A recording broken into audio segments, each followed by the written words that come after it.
successful. O nakauna-una ko nganong ako may ilahang ipilit karon nga devotional speaker.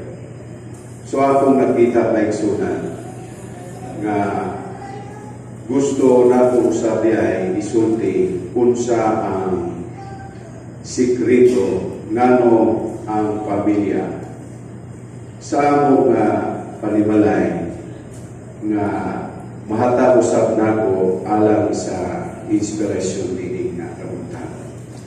Unas na ako nga ikot ang teksto dinhi sa Joshua 24:15 nagaingon, "But as for me and my household, we will serve the Lord." Ato kining itikuluhan, Christ at the center of the family. Kung imong lantaon sa kahintangan dagan karon sa kapanahonan, ang pamilya usa ka dako nga hangin. Bisan sa kapanahonan sa mga Israelinon, si Josue iyang gideklara, iyang ipahinumdom unsa ka gamhanan ang kamaturan na imong pilihon nga imong panimalay dito nga maghiusa ka. Ato nga makita sa ato karon nga sinsya, nagapangutana mga health educator, mga kadagkuan ng mga department na unsay nakulang, dagko naman kayo ang mga nangakuha ng mga provision, mga education nga naa sa nagadumala sa ato nga kagamhanan. Unsa may nakulang nga ngano nga nagkalalakman ang maong nga mga problema. Di ta malilong unsay nangahitabo sa ato nga panggobyerno. Ngano nga dako nga problema ilang nakita nga iksunan magsugod kayo unsa ang pamilya. Kung kana nga pamilya nahisubay ba kayo diha sa Ginoo. Kita nga Adventista, dako kayo ang ato nga nakita nga adjustment. Kay kana mga tawhana siguro di na mahadlok kung muhimong mga dinagko nga mga butang nga unsay ilang mahimo. Apan atong makumparar ang atong mapanimalay, maunay nakulang sa atong sinsya kanang may naglukon diha sa Ginoo. Matod sa maong sinsya nga pag-survey, nga ang kalampusan diay sa pamilya kiniingon nga dagko kayo og mga provision, mga doktor, mga abogado, unsa pa na inyo ang naabot, dagko balay, salakyan, dili may sunan. Ingon din sa maong sinsya ang pamilya nga kinahanglan duol sa Ginoo. Kada bang makatubag kita nga umadam lang, bingon ang Ginoo, ay naman akong panon. Makaingon ta Lord, na sila Lord, na si kamanguran, kabagwangan, katulong, naas pangalagad sa Ginoo. Mao kanay gitawag nga dili mabayran sa salapi o gulawan diay gayon na isunan. Sa diha sa batanon pa ko, kini mga batanon mo explore gayon, no? Eskwela ko sa IUP, eskwela ko sa SIPA, balik na po sa MBC, eskwela ko sa Bukidnon State College. Kini nga mga adventure may igsunan sa akong kinabuhi. Of course, na kay mabit nga imo nga mahimong partner. Gani na ako'y girlfriend sa IUP nga partner. Na ako'y girlfriend nga akong nakita po nga grabe ka sosyal. Pero one at a time lang yun na, no? Sa alang sa kuha, wala na yung mga kasapaw-sapaw. Kung nagulang niya ito, lain na po. Hantod, atong nakita lahi kayo. kay my first girlfriend mo na akong gipag-asawa karon. Mo na itinon. So mo na nga akong nakumpara nga unsa ang ilang nga pamilya as an Adventist. Sa Yupas Kadlaw, worship. Ug ako kung ma-recall ang akong nga pamilya, mao na'y matreasure nato. No, mao yun na atong matreasure nga banyanon kayo ang pamilya kung may naglukod-dol diha sa Ginoo. Sa diha nga nakabaton na kami og mga kabataan, no? Una kabataan sa kay isa pa man. So naka-decide ko maigsunan nga ang treasure na po sa pamilya ang kabataan. Amen? Di ba? Ganong bitaw nga nag-video, kay gusto makabata. So, kining bata, hindi na ang focus ninyo nga magtiayo. Okay? Sila na ang inyo hangay tuboy. So, naka-decide may ni Mrs. nga bisan og graduado kanina nahuman sa UP, bisan nahuman pa yun siya o duwa man na yan nakuha ang kurso, pero we decide nga unahon ang kabataan. Ipahulong na ko siya maigsunan kay nagtrabaho siya sa ato nga institusyon nga clerk, sekretary dito sa Negros. Ang pinakabuluano na mo ang anak. So ako, wala pa ko nakasulod na to, liman pa ko, canvas, hantod nga nakasulod na po sa district. Hantod nga duwa na mong anak.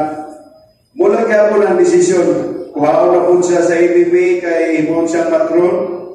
So, i-endorse siya ni Ma'am Macarayo, former Ma'am Nais. So, naka-decide ko, isa lang kaadlaw, akong nakita nga wala ang asawa sa Panimalay, pagkagubot yung kahit ang mga anak, paasa man si Mama, sika o tubag, wala, nag-decide mi nga, uli na lang rin, ayaw na lang ng trabaho na niya, mabuhi na kita din. So, may sunan until now, the other day, sa diha nga malipayon ako nga maunay resulta sa pamilya. Sa diha nga ang kamanguran na mo nga duha ra man yun ang bata kay cesarean man si Mrs. So kini kamanguran natingala ko nga grabe ka activist siya. Grabe yun ka nga puro liwat-liwat sa papa ba. Muna nga sa diha nga gipili siya nga presidente siya sa mga anak sa mga pastor sa SWPUC. Unya sa iyang college nahimo pa yun siya nga presidente sa eskwelahan.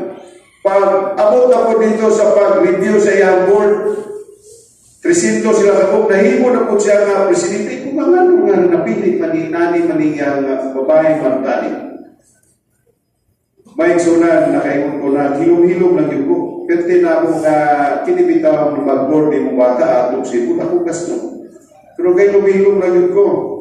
Kaya ilan ay kasukmatan nga base ng imong pag-review ni anak, imo na napasadan, kanala mga programa.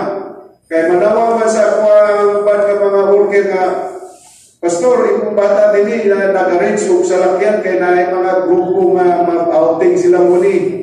So, ito ba sige, suportahin lang na ninyo kay mga dasig kayo ng mga patalon. So, na-surpresa ko may sunan pag basa na ko sa text nga nakapasal siya sa board sa Mente. Nakaingon ko nga, 50 direct yun nga iyang paningkabo. Anong ilang daw na yun ang mga panimalay? Ang sikreto maulis niya. Sa diya nga tulong namin nabilin sa balay kay unang litaw pamaling dalaga. So ang pag-ampo una ang kamagwangan si Mrs. ako din last. So tinabangay antod nga ang resulta miabot niya human sa resulta ang punakon pasalamat padayon. Kining ang Ginoo nga nahimong sentro maigsunan. Na-learn na po na ko nga lesson mao sa kini ang tinudanay sa pamilya na si Ginoong Hesus ba yun ang imo nga na pili kayo. bilang as a pastor, sabi ninyo, daghang kayong pundi pagsulay. Akong nakita nga akong kinahanglan akong i-debut yun sa Ginoo ang gitawag na honesty.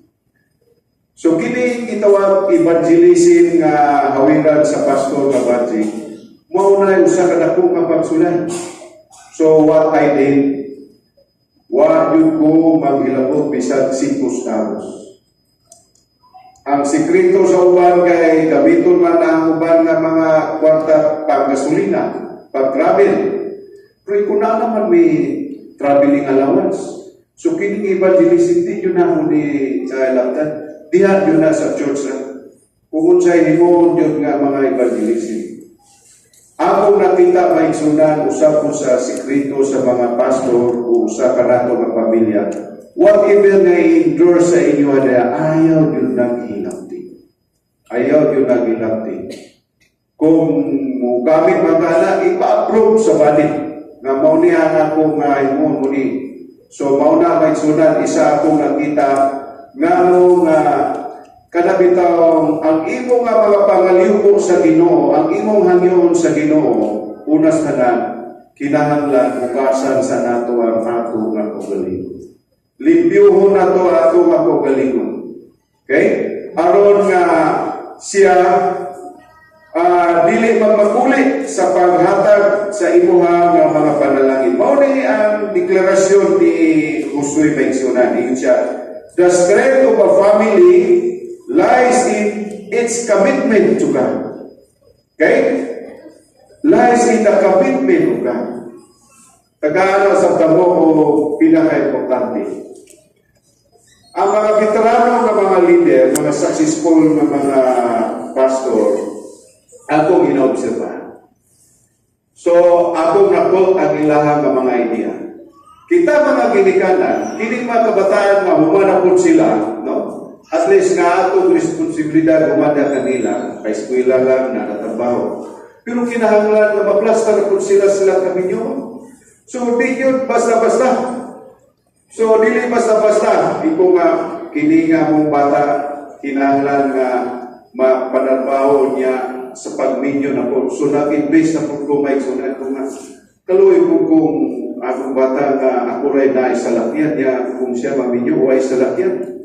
Di ko mayong tagaan tani o salakyan para ma-inspire din siya nga ang iyang kaminyo na mayo sa. So, nakay ko nga pastilan kung daghan na ang imo na yung bata, daghan na yung budget po ng imo nga tiparahan. Matod sa akong mga teacher, ang isa na kabata nito daw, isa na kabunggalo nga imo nga budget may sunan nga makita. So, ang relasyon di ay kining commitment di ay nato diha sa Ginoo kini ato nga mga kabataan. Dili di ay ni basta-basta ang ilang kalampusan. Number 1, pagitaon yun kinsa imong ginikanan. Okay? Ganong muni ang iya nga kaintangan, mamutanan kinsa iya ang ginikanan. So, malipayon ay kita maigsunan. Mausap niya ang sikreto ni Josué. No? Nagaingon siya. Si Ginoong Hesus sa diha iyang himong sentro sa iyang panimalay, nag-create siya o bitawag o atmosphere of love, peace, and purpose. So, kini mga kabataan, sa katmay pa ni sila. So, ang among ginahimod yung may sunan, once a month, makauling na sa panimalay kay nag-eskwila man sila, mag-meeting yun ni. Upin purong pasulti yun. So, unsa man karon nga mga accomplishment, unsa may mga ikasulti ni mo nini nga wala na, o sa ika-report, mamati ko sila, ma-meeting. So, kung unsa may mga love affair niya, mamati na. So, mutambag ang ulang, musulti ang mangon, ang mama. So, pinpurong, akong ipasulti sila may sunan. May tungkol sa financial management, akong ituluan sila, sa gagmay pa sila, ikaw boy. Kaya kung wala na ang imong amahan, ikaw may boy amahan sa panimalay. So, karon ikaw ang mag-budgeting. Ikaw ang magmumala, kini imong mangon, labi na katong summer. So, siya man ang treasurer, so siya mag-budget. sa kwarta niya ikaw ana mag-linaw unsay mo. So ako na sila gipa-expose may sunan unsay kinabuhi sa ginikanan.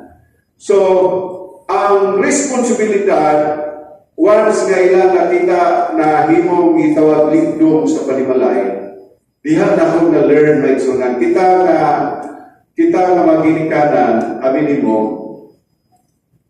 sa out of 100%, ang imong pag-train sa imong kabataan, kung hawa na sa imong panimalay, ang magpabilin na nila, ang 20% na lang. Ang 80%, that is the real world, kung saan nila pag-expose ang natunan nila.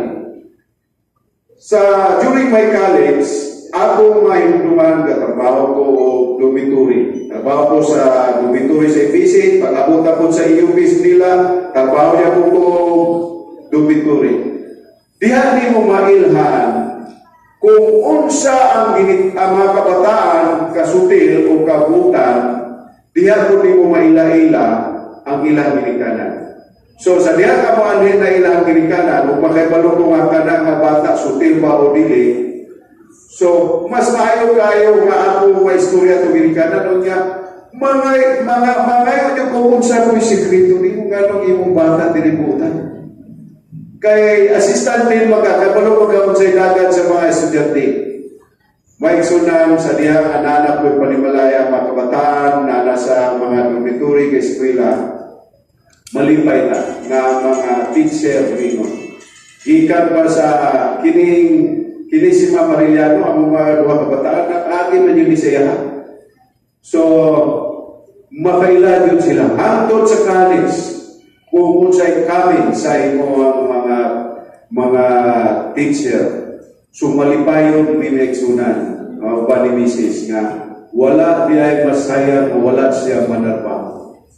Wala masayang ang iyang gigugol sa batan. O akong i-share sa inyo sa diha kini mga kabataan mag-eskwela, pertinyo, every day ang monitoring, tawag cellphone na, kumusta man niya, nanak ka sa eskwelahan. Kaya kini ako mga bata, kini kamanguran, sa puntian minasay. Kunya imagine na, ikan grade 1, grade 2, grade 3, siya na magsakay o rural bus. Ikan puntian, kunya ato na Quezon. Kunya, parang Quezon na po ito puntian, magulat na lang dahil na sa highway. Yang usahay kay makatulong pa siya. So muhuna ang bus, ito ang basurahan. So naay mga okasyon nga tingalami kay nag-hits guys siya sa uban sa iya pagkana, nagsakaya na bang tubo-tubo. Pero teyon, unya nadabalakan namin niya, tuwara ba sa naay federasyon niya, sirit ang sumutok na, delikado kung tubo-tubo na to karoon niya, mabay na ba to? Pero tingin na mga kabalakang may sunat. Ay kay nakuban na sa iyang kauban nga estudyante po nga parehang mga elementary. Kay iya na ito magpapa ang driver. So mauto nga ng hits may sunat na masakay. So ang pag-monitor sa mga kabataan may sunat, ginikanan, pertinyon, muna akong nakita kini kabataan nga imo lang yun nga timanon.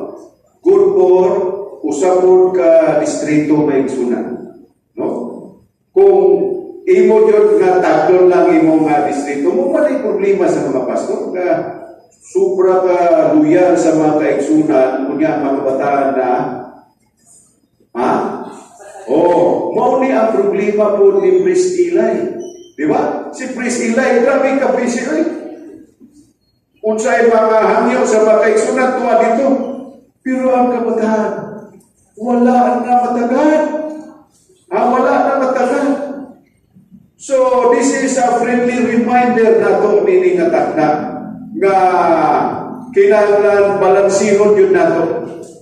Ang atong loyalty, dihaman yun sa Ginoo, puro ka mga Adventista, pero priority number 1 ang pamilya. Amen? Pamilya yun, unahon yun. Pero dili yun ingon nga maguba ang mga programa. Ang pamilya mapalwa. Mao na nag-remind sila din.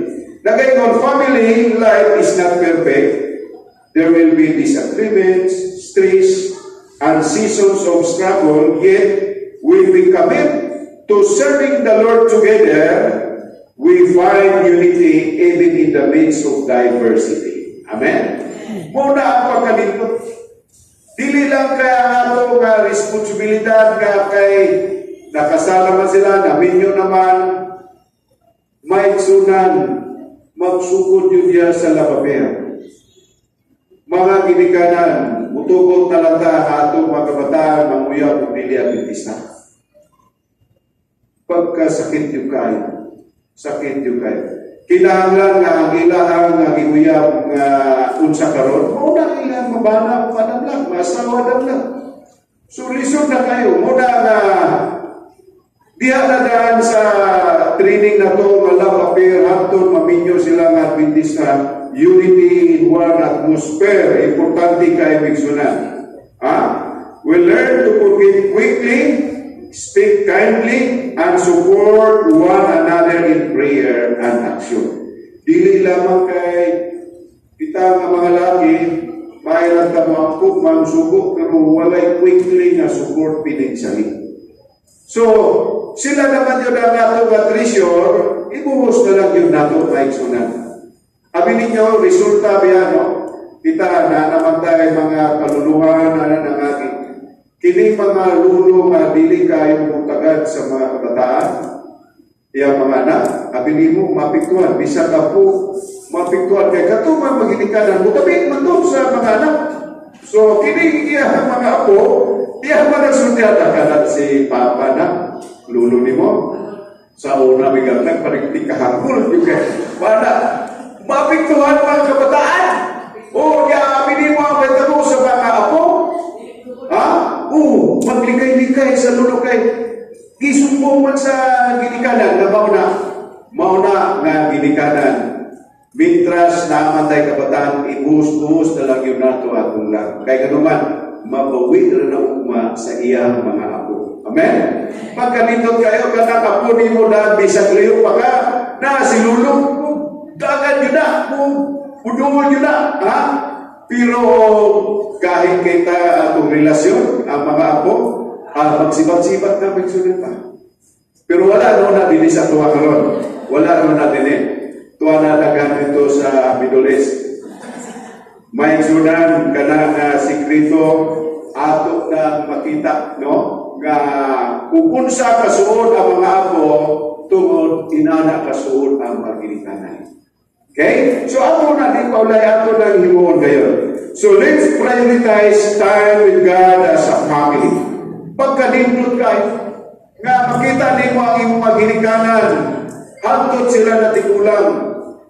Tungod kaya ang ato nga ginikanan, nakita ko nila ang ilang magikanan, ang ato kibali mga lulo, nga hantod sila na tigulangan, muhan hadyong simbahan, pero ninyo muhan hadyong muhulsin yun, bisag, kung sa kalisod mo na yung simbahan, may sunan, maunay gitawag ligasiya sa panimalay. Matod sa among gitawag family life director, family planning sa college kami.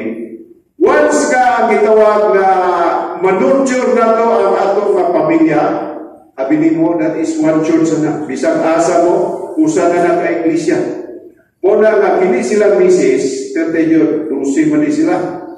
May lang ang isa na pahulay, so unsi na lang.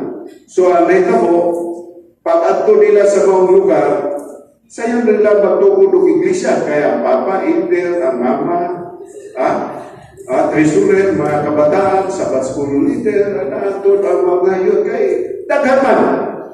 Kaya mo na, di ba? Pag-abot ka ron sa college, so, dili na sila ingon alanganin mo daw at sulat na mga bahay kay na-train naman sila. So, maulay pagkanindot may sunan. Hangtod nga na sila yung pamilya, maulagi hapon may sunan. So, inana, matrisyon na to na masintro gayon ang Ginoo. No? Ma-prioritize na to, manurture na to at upag to.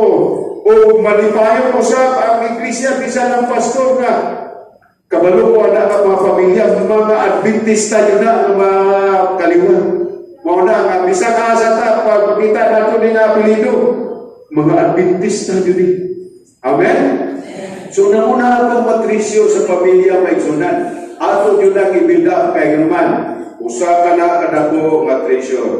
Last, ang usa na to ka reflection, ang pangutana na gayon. Is Christ truly at the center of our home? Yes. Number 2, how can we serve the Lord as a family today? So let us bow our heads for the word of prayer. Lord, help us to build our family on the foundation of your love. Teach us to serve you together and to love one another as you have loved us. Be the center of our home and guide us in all we do. In Jesus' name. Amen. Good morning.